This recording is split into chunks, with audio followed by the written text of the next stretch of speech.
Bon, j'espère que tu vas bien. Bienvenue dans cette vidéo. Aujourd'hui, je vais te montrer comment tu peux créer un assistant personnel avec ChatGPT. Si tu utilises ChatGPT et que tu as la version payante qui coûte 20 $ par mois, tu vas pouvoir créer tes propres assistants GPT. À quoi ça sert un assistant GPT? C'est clairement d'avoir un outil à ta disposition que tu as toi-même paramétré et qui te permet de réaliser des actions très spécifiques. En fait, tu vas le briefer, tu vas lui expliquer, lui donner tes instructions et à chaque fois que tu vas utiliser ce GPT, il aura déjà ses instructions préenregistrées et du coup, tu vas pouvoir l'utiliser sans avoir besoin de lui répéter à chaque fois qu'est-ce qu'il doit faire. Et donc aujourd'hui, je vais te montrer comment tu peux créer un assistant pour te créer tes menus de la semaine. Donc j'ai déjà créé un GPT comme ça. Et donc je vais te montrer tout de suite en partageant mon écran. Donc là, je vais faire ça, partager. Voilà. Donc, ici, tu es sur mon GPT assistant repas. La conversation démarre. Et du coup, là, je vais lui dire, prépare, prépare-moi un menu divers. Et en fait, quand je vais lui dire ça, lui, il sait déjà que je veux un menu hebdomadaire d'hiver à index glycémique bas. Ça, c'est le contrat que je lui ai passé pour 4 personnes, avec un menu qui respecte les critères indiqués. Donc, j'ai pas mal de critères qui sont indiqués dans mes instructions. L'utilisation des restes, une préparation rapide pour les repas en semaine et des plats plus élaborés pour le week-end. Et donc, il me fait tout le menu, matin, midi, soir. Et à la fin, il me fait aussi, comme je lui ai indiqué, la liste des courses. Voilà. Donc là, il me fait une liste de courses rangée par catégorie. Et généralement, il me dit aussi les quantités. Bon, là, il ne me donne pas les quantités, mais voilà, liste de courses par catégorie. Donc, je sais que pour faire tous ces menus de la semaine qui correspondent à tous mes critères, j'aurai besoin d'acheter tout ça. Donc, je m'en sers toutes les semaines. C'est vraiment un super outil. Et tu vois, je n'ai pas besoin de lui rappeler toutes les semaines qu'est-ce que je veux comme type de menu. Donc, je vais t'expliquer aujourd'hui comment j'ai fait. Donc, en vrai, je me suis créé un assistant. OK? Euh, pour créer un assistant, donc là, je vais aller te montrer directement. Je vais aller faire modifier le GPT. Et je t'explique. En fait, j'ai créé un assistant. Et en fait, il y a toutes les instructions qui est ici. Tu es un assistant de planification de repas, petit déjeuner, déjeuner, dîner, week-end, le poisson une fois par semaine, les aliments à index glycémique bas, une liste de courses par catégorie. Voilà, donc je lui donne tout ça euh, et hebdomadaire. Et là, je vais même lui dire précise les quantités à acheter pour 4 personnes. Voilà. Et l'objectif, un menu équilibré adapté à la saison. Donc, c'est pour ça que je lui ai dit que je veux un menu d'hiver. Ne pas inclure de maïs parce que ma fille, elle n'aime pas, d'agneau parce que moi, j'aime pas, de trucs un peu pourris, et puis même le tofu parce que le tofu, on n'aime pas.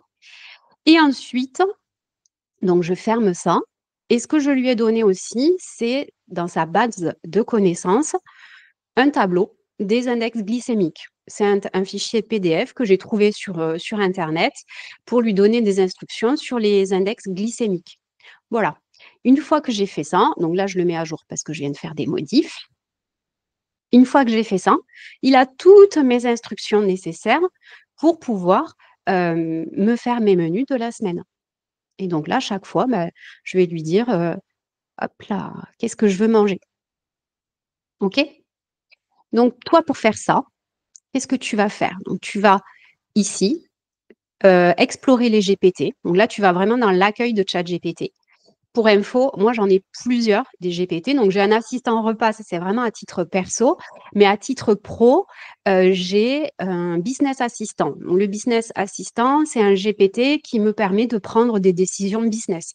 Dedans, j'ai intégré toutes mes offres, mes stratégies, mes objectifs commerciaux, mes process de vente, etc. Je crée aussi des bases de connaissances que je mets à jour régulièrement. Et donc, régulièrement, je mets à jour la base de connaissances. Donc, la base de connaissances, ça va être des fichiers Word, par exemple, sur lesquels je vais mettre à jour notamment mes posts LinkedIn. Donc là, j'ai aussi un rédacteur de posts pour LinkedIn. Alors celui-là, je suis encore en train de le dresser, hein. Pour moi, ChatGPT, ça se dresse un peu comme un Pokémon. Du coup, lui, il me fait pas des posts super chouettes. Donc, ce que je fais, c'est que petit à petit, dans la base de connaissances, je fais un copier-coller de tous mes posts pour qu'il apprivoise un peu ma façon de rédiger. Un podcast manager, parce que j'ai beaucoup de choses à faire autour du podcast. Et donc là, il est briefé aussi pour faire mes articles de blog, faire mes newsletters, rédiger des descriptifs, etc. Et un social media manager, OK, et un rédacteur d'email. Bon, tout ça, c'est des assistants que j'utilise vraiment au quotidien. Et donc, à chaque fois, je vais les mettre à jour et je vais les utiliser. Comme ça, j'ai plus besoin de les briefer. Et après, autre chose de super intéressant, surtout c'était formateur, c'est que là, j'ai une formation qui s'appelle La Matrice et qui te permet de créer ton offre de formation bien marketé, tu vois? Avec une page de vente, bien marketée que les gens vont désirer. Sauf que je sais que réaliser tout remplir toute cette fameuse matrice, pour certains de mes clients, c'est compliqué. Du coup, ce que j'ai fait, c'est que j'ai créé un GPT que j'ai formé, à qui j'ai expliqué ma méthodologie et que j'ai mis à disposition de mes apprenants. Donc, ils vont pouvoir aller utiliser ce GPT-là pour leur propre compte. Et donc ça, sur le plan pédagogique, c'est hyper intéressant parce que tout simplement, ça veut dire que si tu as des choses un peu complexes à faire à tes apprenants, tu peux leur mettre à disposition un assistant que tu auras toi-même formé, briefé et avec qui tu peux faire des mises à jour aussi pour réaliser certaines actions, etc. Et ça, c'est très, très cool. OK? Donc, comment tu fais? Bah, tu vas faire explorer, les GPT. Donc, comment on fait pour créer son propre GPT? Tu vas faire créer et là, tout simplement, tu dois remplir, le brief de départ. Alors, moi, ce que je te conseille de faire, c'est de revenir à la page d'accueil. Tu ouvres une conversation normale et là, tu vas lui dire: «Tu vas m'aider», j'aurais dû préparer ça avant, «à rédiger un descriptif pour un GPT spécifique, hem, qui va m'aider à créer mes menus de la semaine». Donc en fait, là, tu lui demandes de t'aider à rédiger le descriptif pour le GPT. Donc là, tu vas lui dire: «Tu vas prendre en compte tous ces critères pour le descriptif». Donc là, tu vas lui dire, ta façon de manger, ce que tu aimes, ce que tu n'aimes pas, comment construire les menus. Je ne sais pas, peut-être toi, tu veux entrée, plat, dessert. Peut-être que tu as 3 heures devant toi tous les jours pour préparer un repas ou alors tu n'as pas du tout de temps. Donc, tu veux des choses qui sont prêtes en 5 minutes, etc. Donc là, tu vas rédiger le descriptif avec tes mots.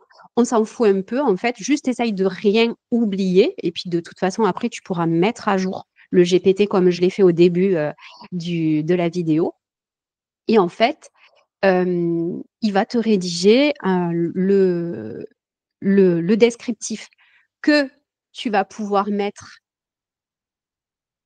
ici, tu vois, dans les instructions. Ici, tu vas rédiger vraiment ce descriptif-là. Ce qui fait que, ben, même là, il t'aide à rédiger le bon, le bon brief. OK?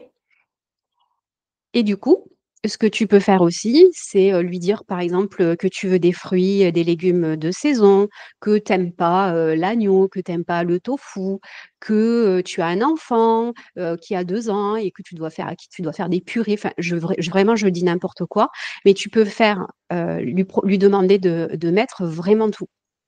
Et une fois qu'il t'a créé le descriptif, ben, tu le relis, tu le copies-colles dans le GPT que tu viens de créer, ici. Si tu as besoin de rajouter des bases de connaissances, donc par exemple, l'indice, glycémique des aliments ou, une liste de tes recettes préférées ou je ne sais quoi, et ben, tu vas pouvoir, lui ajouter des connaissances. OK? Une fois que tu as fait ça, donc tu vas faire, bon, là, on fait mettre à jour, même si, il y a pas de ah oui, je vais détailler. Donc la description, tu peux mettre une description. Là, tu mets un nom, OK. Ensuite, amorce de conversation, tu mets ce que tu veux. Moi, j'ai mis: «Que veux-tu manger cette semaine?» et puis une base de connaissances où tu peux rajouter plein de fichiers et cetera. OK? Même ce visuel-là, tu peux le créer avec, le GPT. D'ailleurs, moi, j'ai fait sur, si tu veux, quand tu fais, hop, attends, je reviens. Explorer les EPT, créer. Si tu arrives ici, tu peux appuyer sur le plus et là, ça va te dire utiliser DALL-E et du coup, ça va te créer un petit visuel en rapport avec, le brief de départ. OK? Et donc une fois que tu as fait ça, il y a plusieurs, accès que tu peux définir. Alors moi, ce GPT-là, cet assistant repas, je l'ai publié dans le GPT Store, c'est-à-dire qu'il est public. Bon, tu vois, il est vraiment adapté à moi. Il est vraiment adapté, à mon modèle, de repas. Le fait qu'à midi, je veux pas trop, passer de temps en cuisine, que je veux préparer des restes, que, je veux des index glycémiques bas, qu'on est 4, et cetera, et cetera. Donc j'ai mis beaucoup d'infos, sur ah oui, les repas du week-end, sur les produits qu'on n'aime pas. Donc il est quand même public, mais il sera adapté à moi. Mais toi, tu peux, tu peux choisir comment tu vas le partager. Donc soit il y a que toi qui peux l'utiliser. Donc tu vois, par exemple, mes assistants, que je me suis créés avec mon propre brief, mes propres infos, il y a que moi qui peux l'utiliser. Tu peux faire tous les utilisateurs qui disposent d'un lien peuvent l'utiliser. Donc par exemple, sur mon assistant GPT, sur la matrice qui est à disposition de mes clients sur la matrice, j'ai c'est tous les utilisateurs qui disposent d'un lien qui peuvent l'utiliser ou alors tu le mets en public sur le GPT Store et là, tu vas pouvoir utiliser, ton GPT comme tu as envie. Voilà. C'est hyper intéressant de le faire pour des actions que tu vas faire de manière, régulière, hem, dans ton activité, de formation. OK? Qu'est-ce que je voulais te dire en plus? Ah oui, il y a un nouveau truc qui est sorti depuis quelques jours que je commence à tester, c'est Projet et donc là, sur Projet, je vais faire test. Ça a l'air d'être la même chose que, la création des GPT. Où là, en fait, tu vas donner, des instructions. Ah oui, les instructions, c'est 8 000 caractères maximum. Donc si tu fais plus que 8 000 caractères, tu peux demander à ChatGPT de raccourcir les instructions ou alors tu peux ajouter des fichiers dans la base de connaissances. Et donc là, j'ai la sensation, mais c'est à voir, je suis en train de tester avec le podcast manager que, bah, c'est la même chose que les GPT, mais, sous forme de projet. Voilà. Donc, tu sais, ChatGPT, ça évolue tout le temps. Du coup, parfois, il y a des choses qui changent et il faut toujours tester. Voilà. J'espère que cette vidéo t'a plu. Si tu veux l'assistant repas, le lien vers l'assistant repas, je pense que je vais te le mettre, sous la vidéo et voilà. À bientôt.